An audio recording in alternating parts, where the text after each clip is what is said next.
My friend Gina is a nut about your show, and she thinks she's got the whole appeal of it capsulized. She says it's a really great crime procedural. It's about a psychic, but he's not really a psychic, so that makes it all the more cool because it's real. Now, I think that's a great observation because a lot of what Jane's powers are based on are real, right? I mean, I've seen FBI agents, for example, interviewed on TV saying that if somebody scratches their face or shifts their feet while they're being interviewed, often that means they're lying. So a lot of Jane's powers are actually based on fact, aren't they? Well, they're not really powers per se. I think they're more just skills that he has. Mm-hmm. There's nothing unearthly about the show. I mean, it's really just, a lot of it's just nuts and bolts, common sense, good old-fashioned guesswork all thrown together in one little sort of neat pile. Not so neat all the time. That's what kind of makes it interesting. If Jane applied his powers while sizing up Jane, what would he see? Well, I think he sees right through his confident bravado. It's a facade, I think. And Jane has never met his nemesis, of course, Red John, but what do you think your character's take is on his Moriarty? I think it's frustrating because it's someone that's obviously very clever and able to, very intelligent and obviously makes Jane feel incredibly insecure. So that's a threat, a huge threat to him and his existence. Obviously, the one person that's been able to destroy everything that was of value in his life to him. It does create a great void in the character and a great level in the character to play, which is that of sort of lack of self-preservation, so to speak. What do I think this Red John character is? It's just, it's sort of such a TV mythical kind of character that, we may or may not ever see the guy. That's what's frustrating. He's so unattainable, and I think in a way he could almost be a psychological manifestation in Jane's head. Not saying that it is. Oh, that would be an interesting plot twist, wouldn't it? Wow. Maybe. I don't think so. I think he's definitely a person, but I think if you were in the situation that Jane was in, the boring into your psyche that sort of a history would be incredible, unbelievable. This has got to be a challenge for you as an actor to do this role because part of Jane's appeal is a lot's going on behind the eyes, or behind that smirk he's got, because he's always one step ahead of his colleagues, one step ahead of the viewer, and we've got to, while watching this show, catch up with him. So that means you're holding back all the time as an actor. You have to, and you have to do a lot of this internalized acting. Is that an accurate description of your challenge as an actor with this role? It's interesting, isn't it? I find the external stuff more difficult, to be honest. Really? Like what? Yeah. Well, I find it quite easy to disappear into my own world, my own imagination, but I find the external elements of Jane, the sort of showmanship and the performance nature of his character, to be more difficult to pull off. He's somewhat of a show-off, and I'm not necessarily that. What's the backstory? Although I have been known at go ahead. times. Although I have shown off at times, but it's not really my thing, and I find that a little bit difficult to play, or have found that difficult to play. His gregariousness. I think I'm very gregarious with people I feel very confident and comfortable around, but by and large, I'm reasonably shy. Really? That's interesting. Mm-hmm.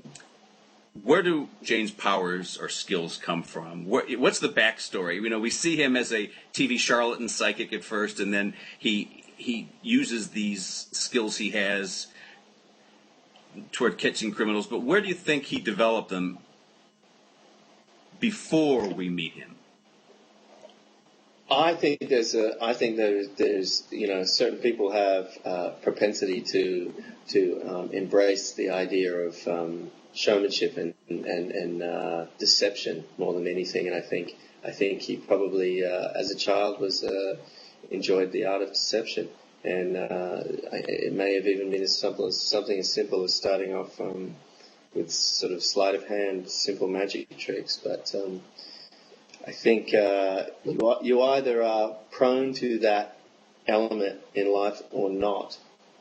He's just really a great con man.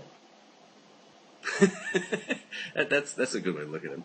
Now you've got this kind of Mrs. Peel Steed thing going on with Lisbon on the show. I mean, there's this wink and a nod. There's this kind of sexual tension but buddy thing going on there. Are we reading that right? Is the way I like to look at it. So we can't expect any love to blossom there. Can Jane ever love again? Is this guy? I don't know. They keep me in the dark. Well, can he ever love again? That Jane is so flawed as a character, so damaged from his tragic backstory. Do you think he could ever open up again? Well, that's an interesting question. I don't know that. He could ever give himself wholly and in an unaffected way to someone else, but I think he's a very flirtatious character, and I think that's certainly enjoyable to play in a lot of ways. But I don't know. Like, will he ever really love again? I don't think so. I think that would be an enormous leap for that character to really be able to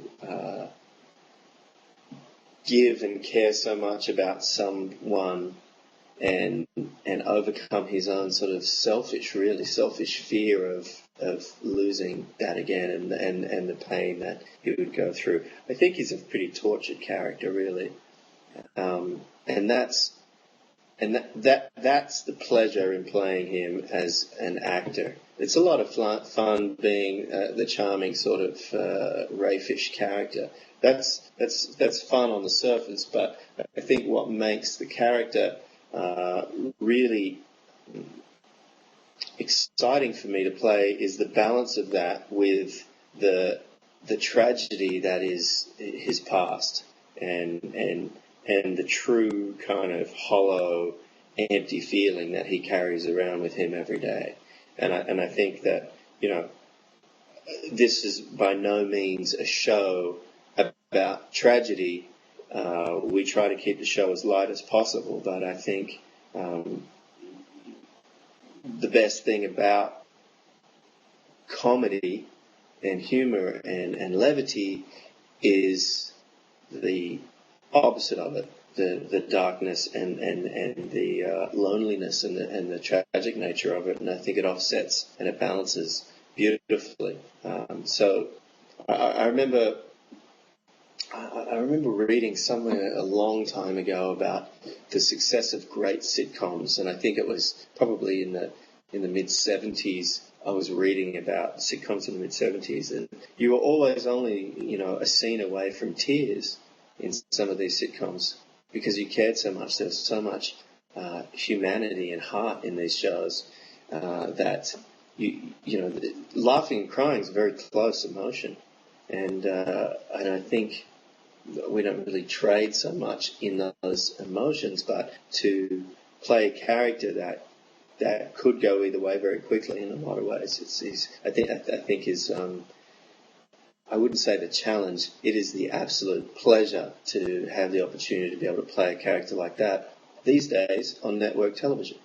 I think because it is so competitive on network television, and let's be honest, this is where art meets commerce, and commerce is 4x4 and art's a smart car.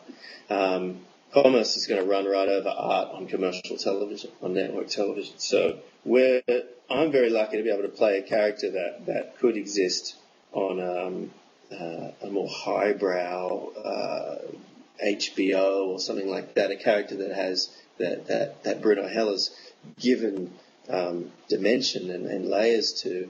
I'm very, very, very fortunate, and I touch wood constantly, to be able to play that on network television.